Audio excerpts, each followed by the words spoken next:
भारत के विदेश मंत्री जयशंकर सर से अब कौन से और किसने मदद मांगी है? यूएस प्रेसिडेंट डोनाल्ड ट्रंप अचानक से अपनी सेना भेजने की धमकी क्यों दे रहे हैं? एंड अमेरिका का लेफ्ट इकोसिस्टम अब भारत को कैसे टारगेट करने स्टार्ट हो गया है? काफी सारी इंपॉर्टेंट अपडेट्स आ रही हैं जो आपको मेन स्ट्रीम के न्यूज चैनल्स के ऊपर भी देखने को नहीं मिलेंगी, इसलिए वीडियो को एंड तक देखिएगा। सबसे पहले बात करते हैं भारत और अमेरिका के बारे में। न्यूज निकल कर आ रही है कि न्यूयॉर्क सिटी के newly elected mayor Zohran Mamdani ने अब भारत के इंटरनल मैटर्स में भी दखल देना स्टार्ट कर दिया है। उमर खालिद के बारे में तो आपको पता होगा, इसको आज से 5 साल पहले फरवरी 2020 में दिल्ली दंगों से जुड़े एक केस में अरेस्ट किया गया था।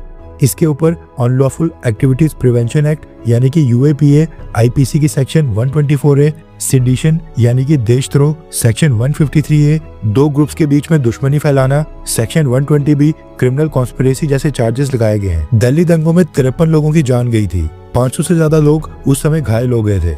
आगजनी, तोड़फोड़ और जो पब्लिक और प्राइवेट प्रॉपर्टीज को नुकसान पहुंचा था वो अलग से। और इन्हीं दंगों में उमर खालिद की इन्वॉल्वमेंट और प्रोवोकेशन के एविडेंस भी मिले हैं। भारत के अंदर प्रॉपर जुडिशियल प्रोसेस को फॉलो किया जा रहा है, इवन इसको समय समय के ऊपर बेल भी मिलती है। लेकिन ऐसा लग रहा है कि अब जब भारत का कम्युनिस्ट और लेफ्ट इकोसिस्टम उमर खालिद को जेल से निकालने, इसको प्रोटेक्ट करने में फेल साबित हो गया है, इसलिए अब सीधा अमेरिका के लेफ्ट और अमेरिका के लिब्रांडो इकोसिस्टम से मदद लेने की कोशिश की जा रही है। मोदी सरकार के ऊपर अमेरिका से प्रेशर बनाने की कोशिश हो रही है। न्यूज निकल कर आ रही है कि उमर खालिद के माता पिता पिछले महीने यानी कि दिसंबर 2025 में अमेरिका की विजिट के ऊपर गए थे और वहां पर उनकी मुलाकात न्यूयॉर्क के newly elected mayor Zohran Mamdani के साथ भी हुई थी।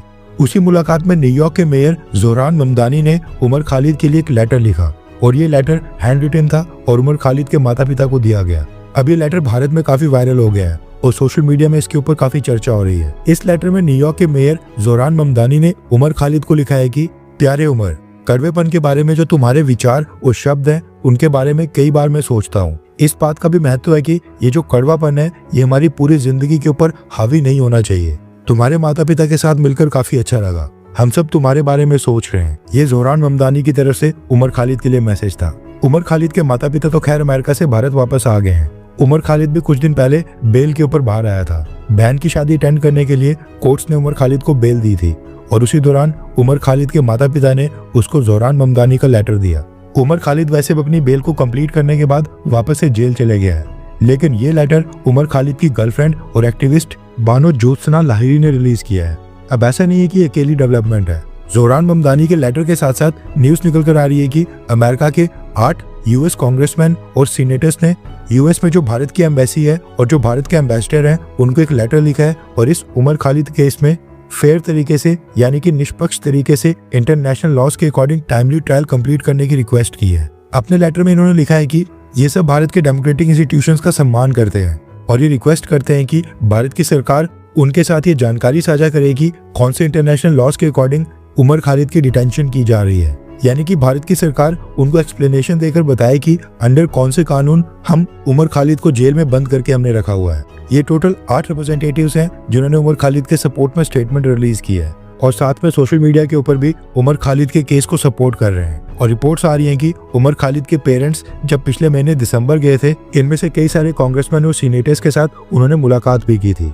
अब सोचने वाली ये बात है कि उमर खालिद के पेरेंट्स को अमेरिका में ऐसी कौन सी जादू की छड़ी मिल गई है जो यूएस कांग्रेसमैन, सीनेटर्स और रिप्रेजेंटेटिव्स, इवन न्यूयॉर्क के मेयर उनके साथ मीटिंग्स कर रहे हैं। ये इतनी high profile meetings Umar Khalid के पेरेंट्स के लिए अचानक से कौन अरेंज करवा रहा है? और यहाँ से एक ही बात प्रूव होती है कि उमर खालिद के केस को इंटरनेशनल लेवल के ऊपर हाईलाइट करके भारत की इमेज खराब होगी एंड इसमें सबसे बड़ा फायदा होगा पाकिस्तान का। वीडियो रिकॉर्ड करते समय तक इंडियन गवर्नमेंट ने इसके ऊपर अभी तक कोई स्टेटमेंट एंड अमेरिका के सीनेटर्स के लेटर को लेकर कुछ नहीं बोला है। अब ये भारत का इंटरनल मैटर है और मैटर भी ऐसा जिसमें 50 से ज्यादा लोगों की जान गई है, इसलिए मोदी सरकार को भी चुप नहीं बैठना चाहिए और अमेरिका को साफ संदेश देना चाहिए कि अपने काम से काम रखें।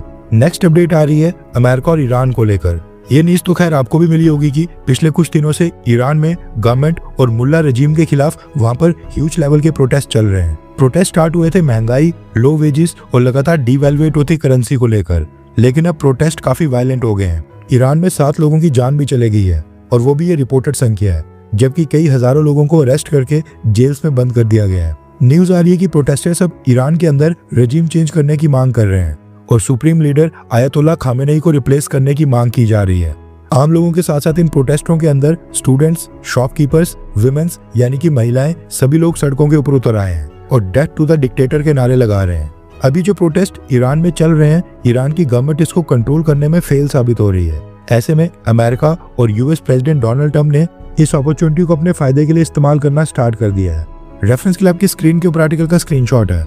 यूएस प्रेसिडेंट डोनाल्ड ट्रंप ने ईरान को इन्वेड करने की यानी कि अपनी सेना भेजने की धमकी दे दी है। डोनाल्ड ट्रंप ने अभी कुछ ही घंटे पहले एक स्टेटमेंट इशू की है जिसमें डोनाल्ड ट्रंप ने कहा कि अगर ईरान पीसफुल प्रोटेस्टर्स के ऊपर गोली चलाता है और उन्हें वायलेंट तरीके से मारता है, जो कि उनका पुराना तरीका भी रहा है, तो फिर यूनाइटेड स्टेट्स ऑफ अमेरिका उनके खिलाफ एक्शन लेने के लिए पूरी तरह से रेडी है। अमेरिका ईरान के लोगों के रेस्क्यू के लिए आएगा। हम पूरी तरह से तैयार हैं, लॉक्ड और लोडेड हैं और किसी भी एक्शन के लिए रेडी हैं। ये कहना है डोनाल्ड ट्रंप का। ईरान के अंदर सिचुएशन किसी भी समय खराब हो सकती है और ये भारत के लिए भी कंसर्निंग है क्योंकि भारत के हजारों सिविलियंस ईरान में प्रेजेंट हैं। मेडिकल स्टूडेंट्स की बात करें तो अराउंड 3000 इंडियन स्टूडेंट्स ईरान में मेडिकल डिग्री कर रहे हैं, जिनमें से मैक्सिमम जम्मू कश्मीर स्टेट से हैं। इसलिए आज all India medical students association की जम्मू कश्मीर विंग ने प्राइम मिनिस्टर नरेंद्र मोदी को एक अर्जेंट लेटर लिखा है और ईरान में भारत के स्टूडेंट्स की सेफ्टी और सिक्योरिटी को सुनिश्चित करने की मांग की है और भारत के स्टूडेंट्स के लिए ईरान में एक हेल्पलाइन नंबर जारी करने के लिए कहा है। अब ऐसा नहीं है कि भारत सरकार इन भारत के स्टूडेंट्स को भगवान भरोसे ही छोड़ देगी, लेकिन स्टूडेंट्स एंड स्पेशली पेरेंट्स को भी ध्यान देना चाहिए कि सस्ती मेडिकल डिग्री के चक्कर में वो अपने बच्चों को ईरान, बांग्लादेश, किर्गिस्तान वगैरह ना भेजें, क्योंकि इन देशों में लॉ एंड ऑर्डर जैसी कोई चीज होती नहीं है और जब सिचुएशन खराब हो जाती है तो सब भारत सरकार और भारत की एम्बेसीज के ऊपर ही दोष डालते हैं। नेक्स्ट अपडेट आ रही है बलोचिस्तान और भारत को लेकर। रेफरेंस क्लब की स्क्रीन के ऊपर आर्टिकल का स्क्रीनशॉट है। मेरियार बलोच, जो कि एक लीडिंग बलोच लीडर और ह्यूमन राइट एक्टिविस्ट हैं, जो एक इंडिपेंडेंट बलोच, इन्होंने भारत के विदेश मंत्री जयशंकर सर को एक ओपन लेटर भेजा है। लेटर के कंटेंट काफी लंबे हैं, लेकिन अगर इन शॉर्ट बात करें तो बलोच लीडर ने सबसे पहले भारत को न्यू ईयर के लिए बधाई दी है। उसके बाद हिंगलाज माता टेम्पल की बात की है एंड इसको बलोच और हिंदू लोगों की विरासत और स्पिरिचुअल कनेक्शन बोला है। उसके बाद डेवलपमेंट से लेकर trade, defence, security, future energy challenges, हर एक फील्ड में भारत को सपोर्ट एक्सटेंड किया है।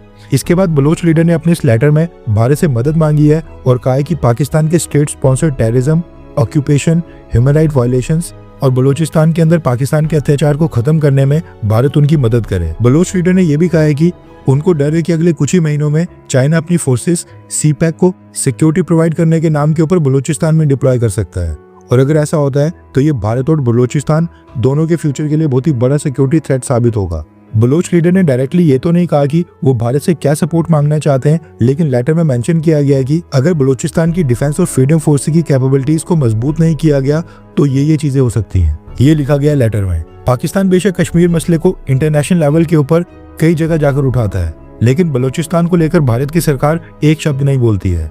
ये पहली बार नहीं जब किसी प्रोमिनेंट बलोच लीडर ने भारत से मदद मांगी हो। इससे पहले भी बलोचिस्तान से कई बार मदद की गुहार लगाई गई है, लेकिन भारत सरकार बलोचिस्तान के ऊपर कोई स्टेटमेंट इशू नहीं करती है। आपको क्या लगता है कि क्या भारत को इंटरनेशनल लेवल के ऊपर बलोचिस्तान का मुद्दा उठाना चाहिए, हाँ या फिर ना?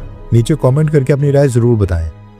हर 24 घंटे के अंदर जियोपॉलिटिक्स में बड़े फेरबदलाव और उलटफेर हो रहे हैं और भारत के लिए नए चैलेंजेस आ रहे हैं। कोई देश अपने फैसले से पलट रहा है तो कोई देश ब्लैकमेलिंग के ऊपर उतर आया है। सभी देश एक दूसरे को नीचे लगाने की कोशिश कर रहे हैं। इन सब के बीच हमारा भारत किसी भी देश से पीछे न रह जाए, इसके लिए मोदी सरकार लगातार कोशिशें कर रही है एंड भारत की foreign policy, defence news, economy और ग्लोबल अफेयर्स का सही एनालिसिस हमारे चैनल इंडियन अफेयर्स का मिशन है और ये मिशन आपके सपोर्ट के बिना अधूरा है। इंडियन अफेयर्स हिंदी के ऊपर हम सभी फैक्ट्स और डेटा बिल्कुल सरल भाषा में एनालाइज करते हैं बिना किसी एजेंडा के। अगर आप चाहते हैं कि इंडियन अफेयर्स का सही और ऑथेंटिक एनालिसिस आप तक लगातार पहुंचे तो इस वीडियो को लाइक करें और हमारे चैनल इंडियन अफेयर्स को सब्सक्राइब करके बेल नोटिफिकेशन ऑन करना मत भूलिए। आपका एक लाइक हमारे चैनल को ग्रो करने में काफी मदद करेगा और एक सब्सक्राइब ये सुनिश्चित करेगा कि आप किसी भी इंपॉर्टेंट अपडेट को मिस ना करें। अगर आपने हमारे चैनल को पहले से सब्सक्राइब किया है तो दिल से धन्यवाद। जय हिंद, वंदे मातरम।